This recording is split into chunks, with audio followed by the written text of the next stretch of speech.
A very senior U.S. military source who spent years designing the U.S. anti-ISIS strategy with both the Kurds and the Turks told Fox News on Thursday expressed skepticism about the Turkey-Syria ceasefire announced earlier by Vice President Pence and Secretary of State Mike Pompeo.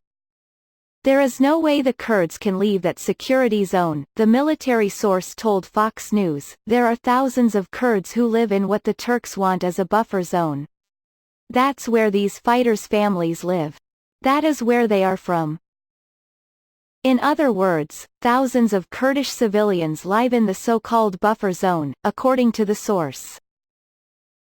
Gen. Mazloumabdi, the Syrian Kurdish military leader who serves as commander of the SDF, announced that he would accept. Turkish officials said they got what we wanted out of the meeting with the U.S., but fell short of calling the agreement a ceasefire. We got what we wanted. This is not a ceasefire.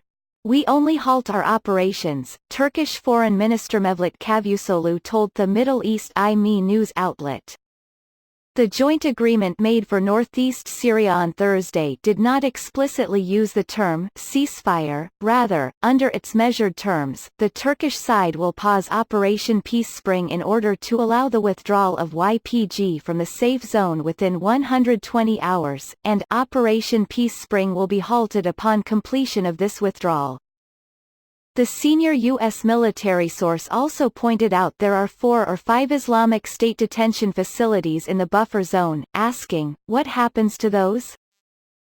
When asked if the ceasefire will hold, the source responded, I don't believe it.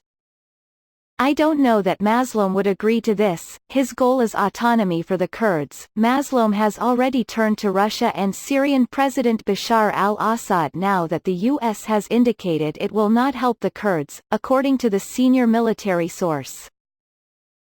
Also of note is that Pence repeatedly referred to the Kurdish fighters, whom the U.S. military rebranded as the SDF to fight ISIS, as the YPG, which is the moniker that the Turks use to describe these Kurds.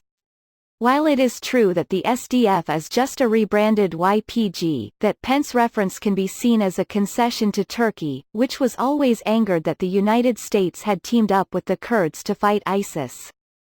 According to this military source, calling the SDF fighters YPG now basically says, what we are now saying to those individuals who fought with us against ISIS is you have no status. Pence said the U.S. received assurances from the YPG that they will agree to the ceasefire, and that forces have already begun withdrawing from the safe zone. The question this source had is, what message are the Russians sending to Erdogan? Erdogan meets in 5 days 120 hours with Russian President Vladimir Putin in Sochi. He met with the Russian envoy to Syria today before meeting the U.S. delegation, the source said. What deal is NATO ally Turkey cutting with Russia? No one knows.